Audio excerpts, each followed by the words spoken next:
চলো দেখি কি করা যায়। এই বলে হাসান হোসেনকে নিয়ে কুলসুমের বাড়ির দিকে রওনা করলেন। তারপর কুলসুমের বাড়িতে গিয়ে মা ফাতেমা দেখলেন নবী করিম সাল্লাল্লাহু আলাইহি ওয়াসাল্লাম মা ফাতেমার অপেক্ষায় মেজবানে উপস্থিত সকলের সামনে দাঁড়িয়ে রয়েছেন।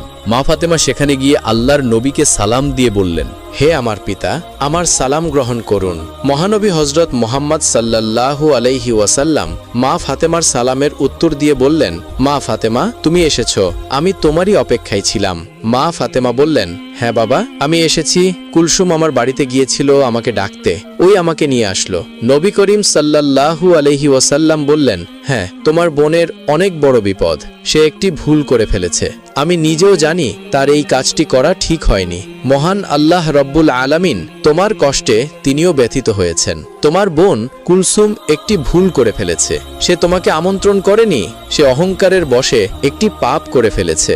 আল্লাহ রব্বুল আলামিন তোমার দুঃখ কষ্ট দেখে তিনিও নারাজ হয়েছেন। আজকের এই মেজবানে শহরের গণ্যমান্য ব্যক্তিরা উপস্থিত হয়েছে। তোমার বোনের এখানে তারা আজকে দুপুরে আহার গ্রহণ করবে, কিন্তু তারা কি করে খাবে? মেজবানের জন্য যে সকল খাবার রান্না করা হয়েছিল সে সকল খাবার কয়লায় পরিণত হয়ে গিয়েছে। এই কথা শুনে মা ফাতেমা অবাক হয়ে বললেন, আমি তো আমার বোনকে কখনোই অভিশাপ দিইনি, এমনটি কেন হলো? মহানবী হজরত মুহাম্মদ সাল্লাল্লাহু আলাইহি ওয়াসাল্লাম বললেন, মা ফাতেমা, তুমি অভিশাপ দাওনি, অভিশাপের প্রয়োজন পড়েনি, কিন্তু হাসান হোসেনের ক্ষুধার যন্ত্রণা, মা হিসেবে তোমার আহাজারি আল্লাহ রব্বুল আলামিনের আরশকেও কাঁপিয়ে দিয়েছে। তাই এই মেজবানে যে সকল খাবার রান্না করা হয়েছিল তার হুকুমে সকল খাবারই কয়লা হয়ে গিয়েছে। এখন তোমার বোন অনেকটাই চিন্তায় পড়ে গেছে যে এত সব আমন্ত্রিত অতিথিদের যদি সে খাবার দিতে না পারে তাহলে তার মান সম্মান কিছুই থাকবে না। মা ফাতেমা বললেন, হে আল্লাহর প্রেরিত রাসূল, হে আমার পিতা, আমার এখন কি করণীয় রয়েছে?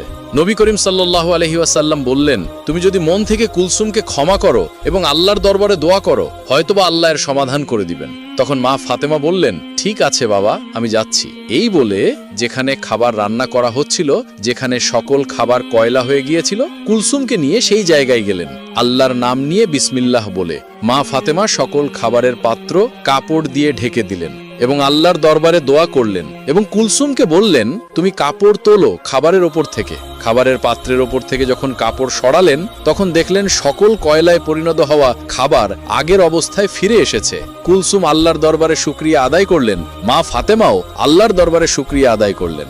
কিছুদিন ধরে মা ফাতেমা অত্যন্ত অসুস্থ ছিলেন, সে বিছানা থেকে ঠিকমতো উঠতে পারছিল না। অন্যদিকে বাড়িতে 3 দিন যাবৎ কোনো খাবার ছিল না। খাবার না খেয়ে ও অসুস্থতার কারণে হযরত ফাতেমা রাদিয়াল্লাহু তাআলা আনহা অত্যন্ত দুর্বল হয়ে পড়লেন।